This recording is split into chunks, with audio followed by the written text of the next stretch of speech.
Check this out as Tom Vialle overjumps a triple, almost quads, then just rams right into Jett Lawrence, taking him over the berm and pretty much ruining his night one at Paris, at least the first race there. Reminds me a lot of what Barcia did in previous Supercross seasons by just taking his ass out. But to be fair, Tom did not want to have his HRC inaugural race take out probably the best rider in the world and on a Honda at the moment, Jett Lawrence. So that is kind of a bummer, big bummer for Tom Vialle. And I'm a big fan of Tom Vialle, and I think he's only had 2 days on the bike and he's going racing. So maybe he needed more time testing, because this is a big triple. And to be fair, between Paris Supercross, they've got their shit dialed. With World Supercross last weekend, some of their jumps, besides their whoops, looked kind of lackluster. It just was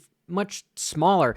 This whole track looks pretty one line besides one of the rhythm sections, and everything is built pretty big. It's very sharp, very arena cross like, with some massive whoops, and I'll get into the whoops. So honestly, if I just jump real quick ahead of the whoops, I want to know what you guys think of this. Our buddies Ping and Whiskey Throttle, they're showing that they steamroll them, which is kind of cool that they steamroll them, which makes it to where guys can stay on top of them. You're definitely not going to jump them because they're going to stay round. They're not going to go duh and become sharp. We're going to have guys like Justin Cooper then finally just start tripling through them. So they're not going to break down. And I kind of like that idea. Maybe one round they steamroll them. The next round they're a little bit softer so guys can jump through them. Or let's just have 2 sets of whoops. Bring back the 2 sets of whoops rather than the 9 whoop rule, because here it looks like they've got more than 9 whoops. And I will get into that as well because I keep digressing. But look at this.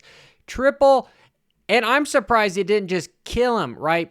Right there when you overjump that big, okay? If he was, this is the professional athlete of Tom Vialle. If he had his hand down with his elbow drop trying to get that front wheel to come back up, I've heard lots of guys, and give it up to Motocross Academy because they've been adamant about trying to teach this, is you decide to crash or case something with your front wheel down. You want to case something with the front wheel down. You do not want to have that front wheel high, because what's going to happen? Most of the time it's going to rebound and you are going to be SOL or endo. But watch what Tom does here. Cases it hard with that front wheel. And if he would have had that elbow dropped with the throttle hand to try to keep it up, probably would have broke his wrist. So the next worst thing happens is he just ends up hitting the other Honda guy and sends him over the berm. Bummer. But I am glad he is okay. If I'm moving on to some of the cool things that I saw, track is very slippery.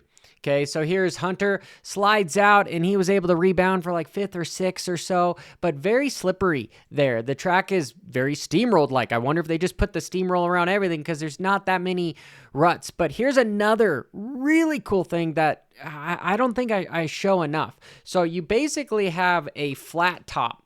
Okay, so this guy is just flat. 90 degrees. I don't know what else you want to say. And then all of a sudden, you have Hunter preload, push down on the motorcycle with the foot pegs to then bounce that sucker up. And so watch his front wheel. Watch that front wheel. Okay, so let's watch this. Boom. And he's able to clear that step off. These step offs are honestly some of the gnarliest transitions that I see, especially when guys triple onto them. There's not enough credit that these guys are jumping onto something and then they can't just slam on their brakes. They have to immediately commit. They're like whoops, but you can already see that he's committed. And if I just try to slow this down, look at that. Look at that. He is preloading off of nothing to get that front wheel over because there's no lip. And typically, these guys are the same height.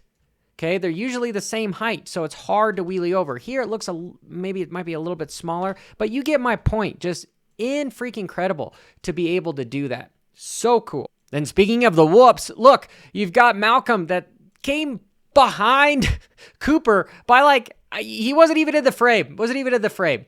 He's got 3 bike lengths on him, and Malcolm just comes in here. Can we count the whoops? 1, 2, 3, 4, 5, 6, 7, 8, 9, 10, 11. There's got to be like 12 at least of these suckers, but he's able to come in on the inside of him and give it up for Cooper. Cooper looks strong. Like last time at the Paris Supercross, I know he's got the number 1 on, but I wasn't too impressed. But here, he came out swinging, and watch how slippery this is, because Cooper is great about his racecraft and what he does. If somebody passes him, he's going to try to pass him back instantly. So what does he do? Tries to pass him back, comes in here hot. Ooh, front end almost slides out, and he saves it. But, if this was AMA, they might be like, hey, he came off the track, so we got to penalize him 2 positions, no points.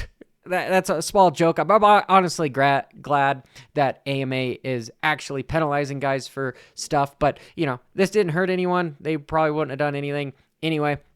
But speaking of Malcolm Stewart, watch him as he comes into this 90-degree corner before the whoops. And the thing you can notice is he's got his attack position, okay? So his butt is hanging back.